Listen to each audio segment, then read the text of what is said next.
Good morning. There are two events or two important events in our gospel today. Prayer and healing. And this has been our Lord Jesus Christ's usual routine during His public ministry here on earth. So makita nato diha nga mo ni kanunay ang iyang ginabuhat, no? Ampo, manambal, no? Healing we sometimes see it as a miracle. No, mirakulo ang atong pagtan-aw sa healing.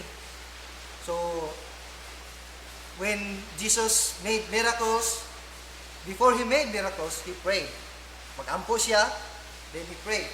And He made miracles. Pagkahuman niya maghimo og mirakulo or milagro, balik na po siya sa sampo. Pag humag-ampo, naghimo na po siya mirakulo. Tumo na yung usual routine, no? Sa iyang pag-ministry sa kalibutan.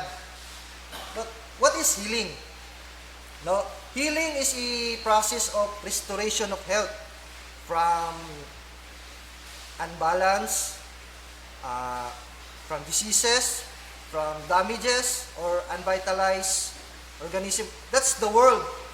That's how the world sees about healing. No? But if we look closely, healing is our main problem. Primarily, our main problem. No?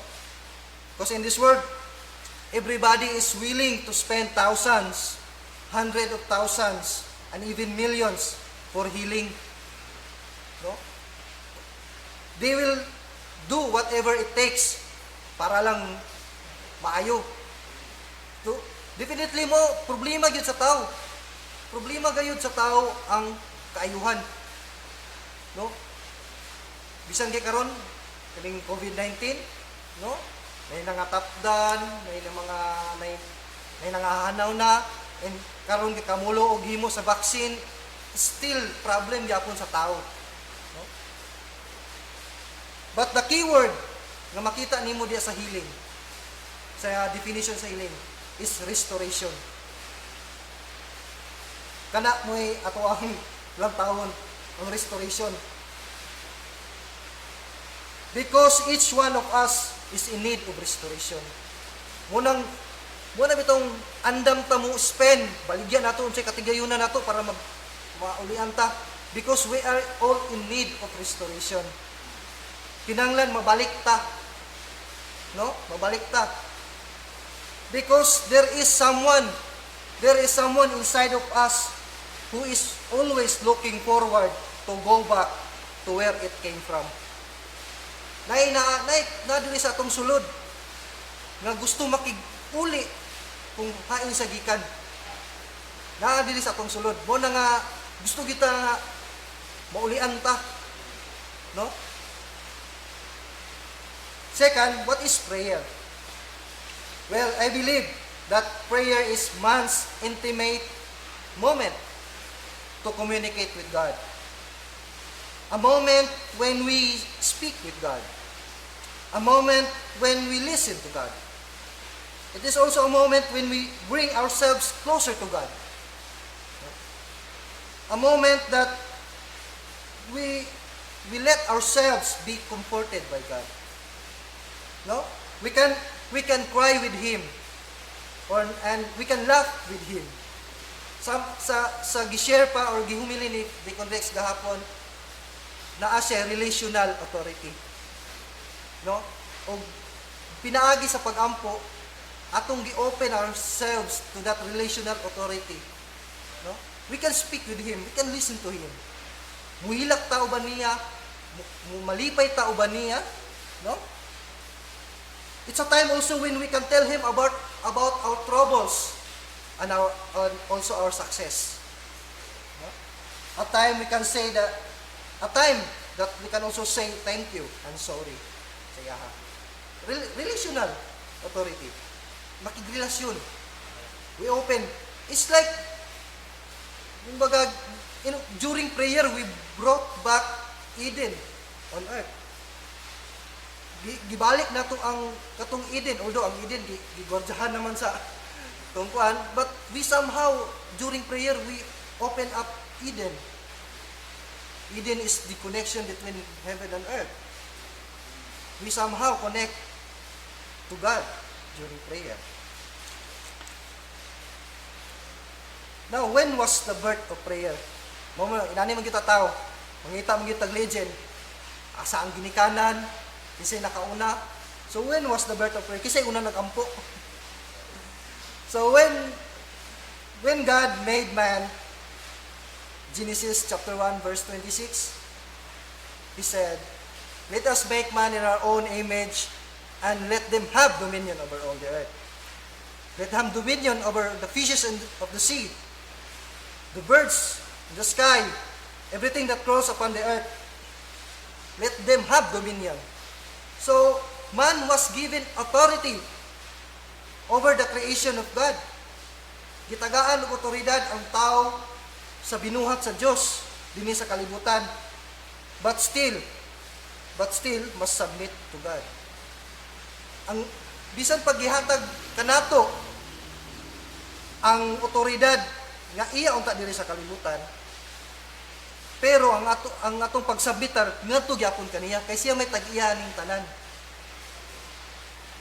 God is a spirit and the earth is a physical world. Dili niya kaya paghuman sa creation, di niya kaya nga maki-intervene sa a spirit nga makakuan sa world. Kinahanglan siya physical body. That's why He made man.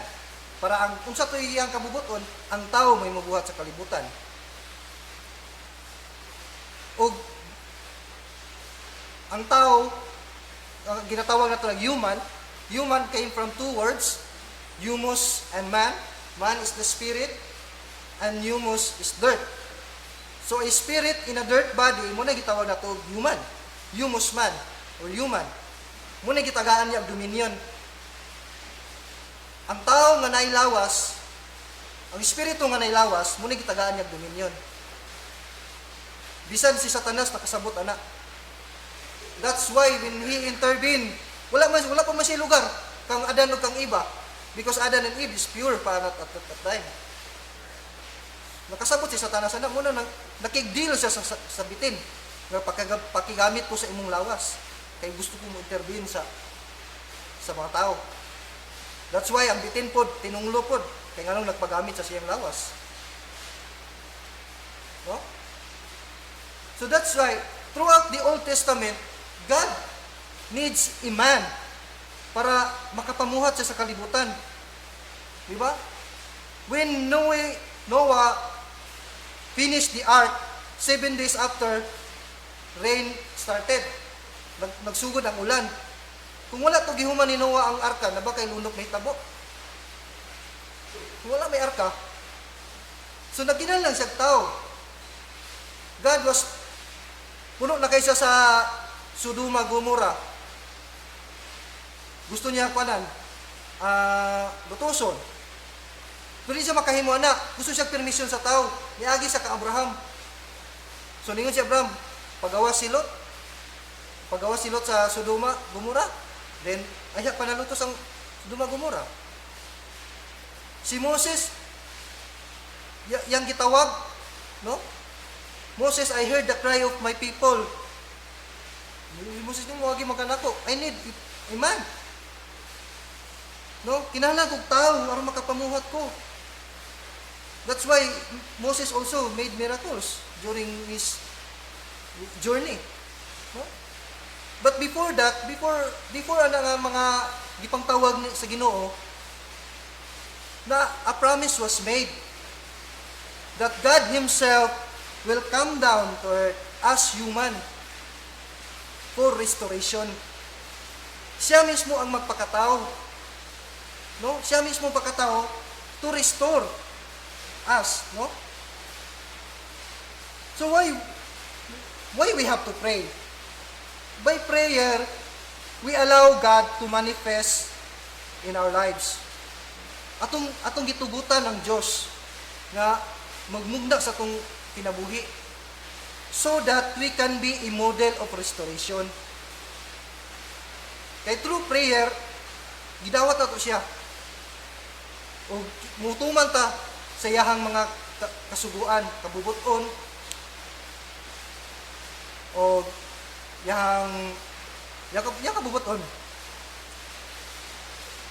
Now always remember that we must also prepare ourselves in prayer before we do other things, we do something else, no?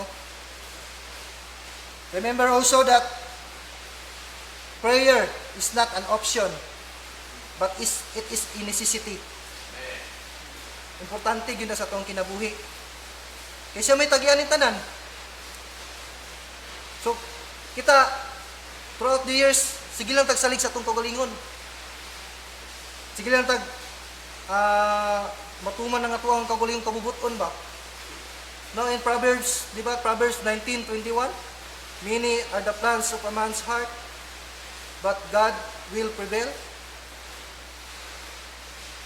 Now, mabalaan ni muna ang yahang will through prayer. By prayer also, we can bring out the fullness of healing. Because we are the model of restoration, and healing is restoration. So diha sa pag-ampo, atong maipakita nga to sa uban, ang pagpasiguli. Di ba, nakita nila sa tuwa nga pagpasiguli. And the importance of prayer in healing. No, our Lord Jesus Christ shows us when was the great time for healing, or for prayer. Di ba, ni mata siya, ni walk up siya, sayo before pa sa dawn, sayop sa kadlawon, before pa ni subang ang adlaw, ni barog na siya, niadto sa mamingaw nga dapit, ug nagampo.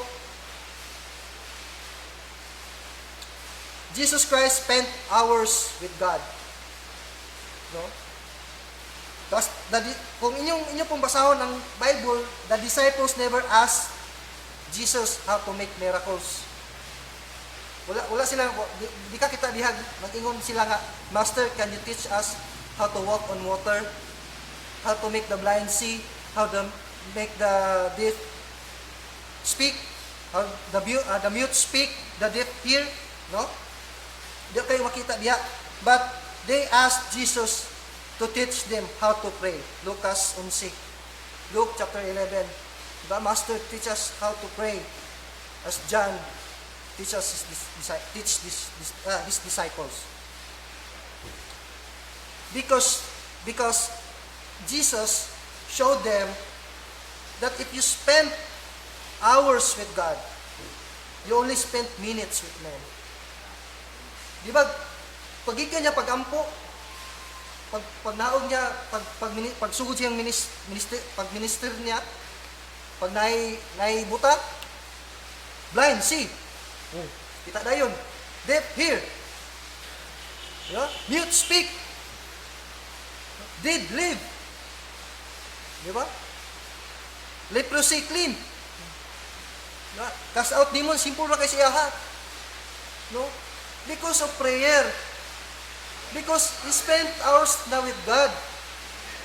That's why he is only spent seconds lang gani unta, minutes or even seconds lang sa men. Nakighinabig naman siya sa Diyos, sa iyang amahan, pila ka oras. So pag-abot sa tao, minuto na lang. Kita, mga Kristohanon karon, problema nato, we only spend minutes with God. And we spend hours solving problems with men. Wala itong problema karon. That's why wala tay asenso or wala kabaguhan sa itong kinabuhi. Kaya gamay na lang atong gigahin sa ngadtong kinsi tag-iya sa tanan. Muna kulang ta sa healing, kulang ta sa restoration. Kaya sibit-sibito lang nato siya. Thank you, Lord. Wala lang. Bless us this food. Sibit-sibito na nato siya. Option na lang nato siya. Dapat atong ibatasan nato nga necessity siya. Necessary sa atong kinabuhi. Kung unsa imong kalipay kaniadto nga makiginabi sa imong uyab, sa atong nanguyab pa ka, kung unsa imong kalipay ato, mas labaw nga kalipay nimo nga makiginabi ka sa Dios. Pero dili ko makakuan sa inyo unsa gyud nga kalipay kay basin uban sa inyo kaniadto nanguyab gubog. So, basin lahi nga kuan. Ang kalipay ba? Ang kalipay nga imong batunan, imong mahiaguman, mas labaw pa nga makikuban kasi imong minahal sa kinabuhi. Ang kalipay ug ang paghinangop. Siya ang tag-iya sa tanan. Kinahanglan nato unahon siya. Labaw sa tanan. Yun yung kalibutan. Hinaot nga makabag-una sa tuwa, makahatag na og asin sunod ng kinabuhi. No? Also, God heals us not because we want to feel better.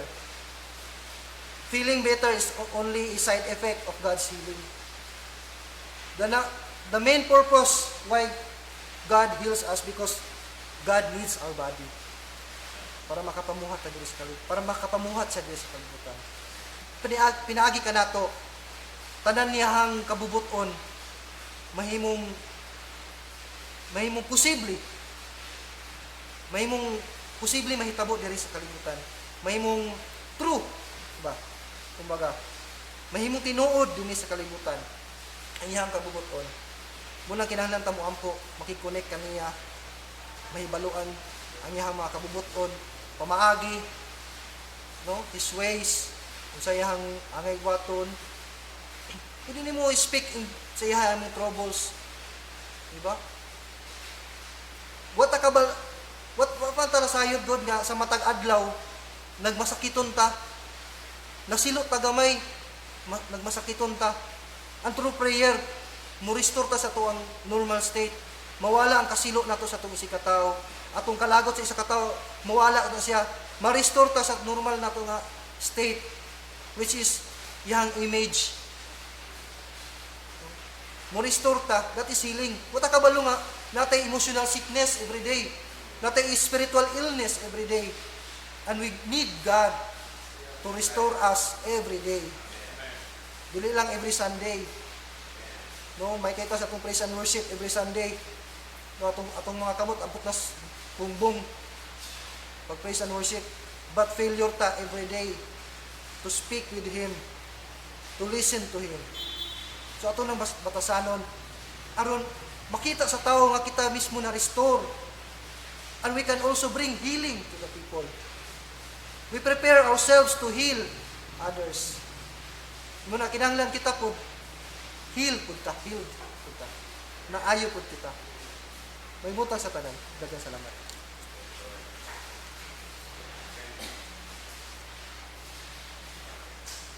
Ano yung panindok?